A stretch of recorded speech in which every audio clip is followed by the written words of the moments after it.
Hey everyone, Scott here to discuss The Whole Nine Yards, starring Bruce Willis, Matthew Perry, Michael Clark Duncan, Natasha Henstridge, Amanda Peet, Kevin Pollak, and Rosanna Arquette, directed by Jonathan Lynn.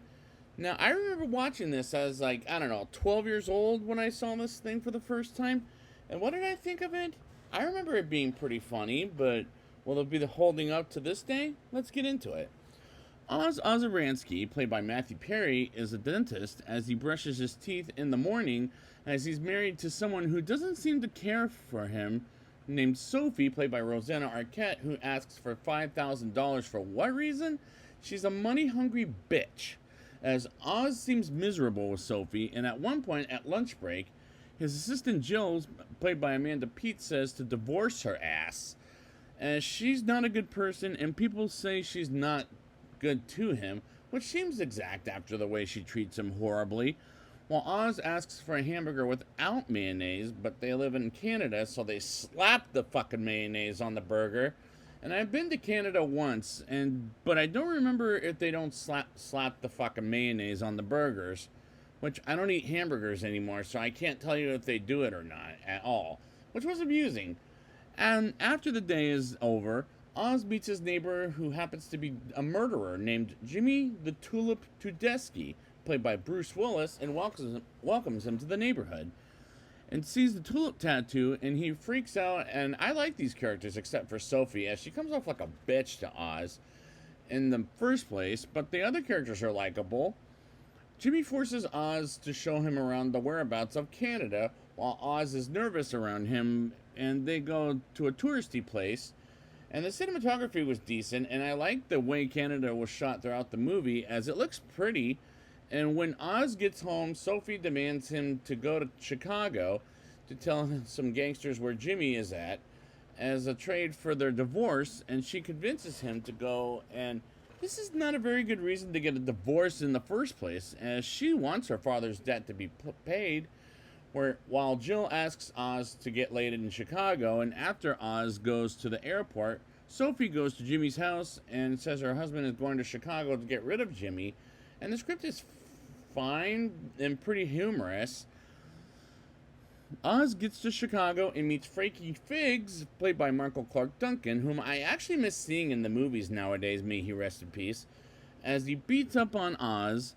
And afterhand, Oz pissed some blood in the restroom and goes to the house with Yanni Gogolak, played by Kevin Pollak, and tells him where Jimmy is at. They're joined by Jimmy's ex-wife Cynthia, played by Natasha Henstridge, whom I just saw Species fairly recently, which is a series I'll never do unless they reboot the damn thing, because oh man, that was a bad movie.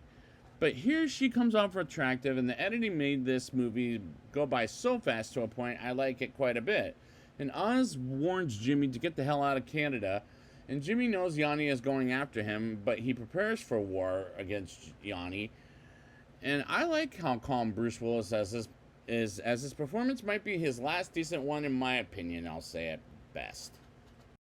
Cynthia goes to Oz's hotel room and gets comfortable while Oz says it was Sophie's idea, but he doesn't want to die at the same time, and Cynthia is afraid she might not get out of the family of mobsters, and she says Jimmy doesn't believe in divorces because they're a sin, and she explains their marriage to Oz, and they suddenly sleep together until she leaves, and their chemistry was cute.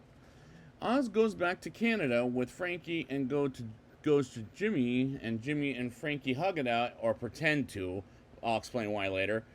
And they go to a jazz place as Jimmy tells Oz Sophie wants him dead and explains how she's not a good person, and have a good laugh with Frankie while a musician sings in the background. And that scene was good acting by Bruce Willis, Matthew Perry, and Michael Clark Duncan, while Oz struggles at work, and Jill tries to calm him down, and he tells her Jimmy the Tulip is his neighbor, and he takes her to Jimmy's house, and they talk about how Oz once was supposed to be her first kill, but she got to know him, and she instead works for Oz.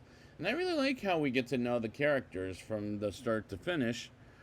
And when I get to the next movie, we get more of Jimmy's backstory than what we got in this movie, which wasn't necessary then, but I'll talk about it next time.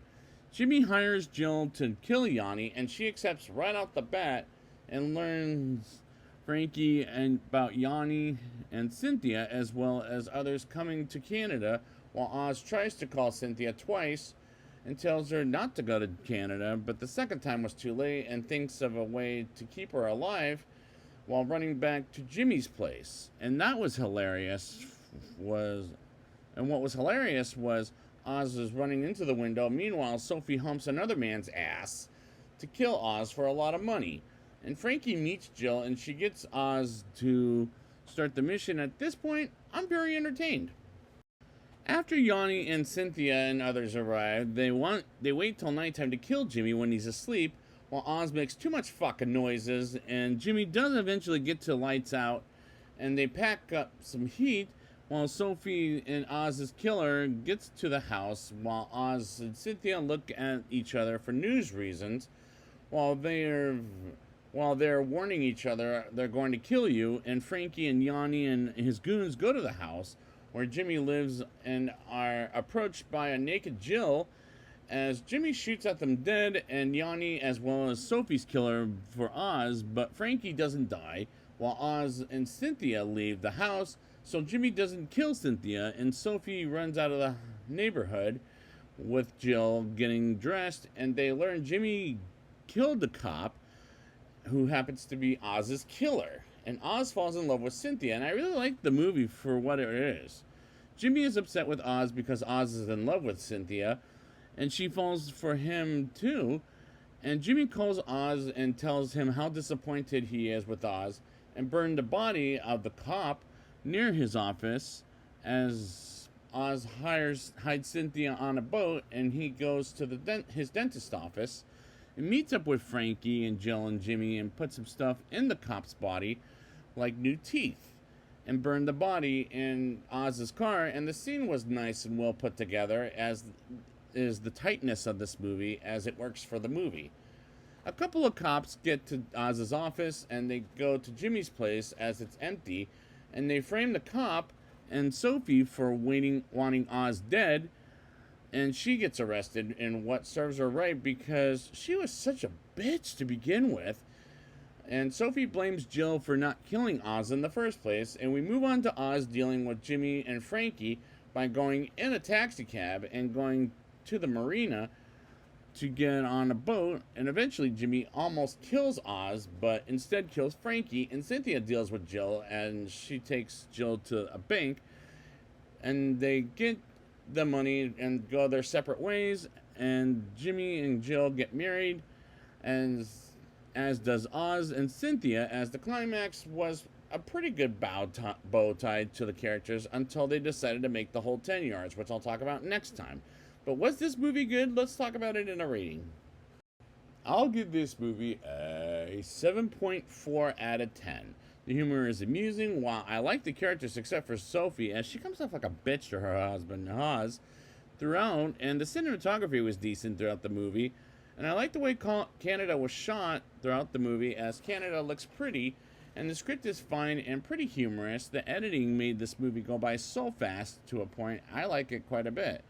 And I like how calm Bruce Willis as this might be his last decent performance, in my opinion, and the chemistry between Oz and Cynthia was cute.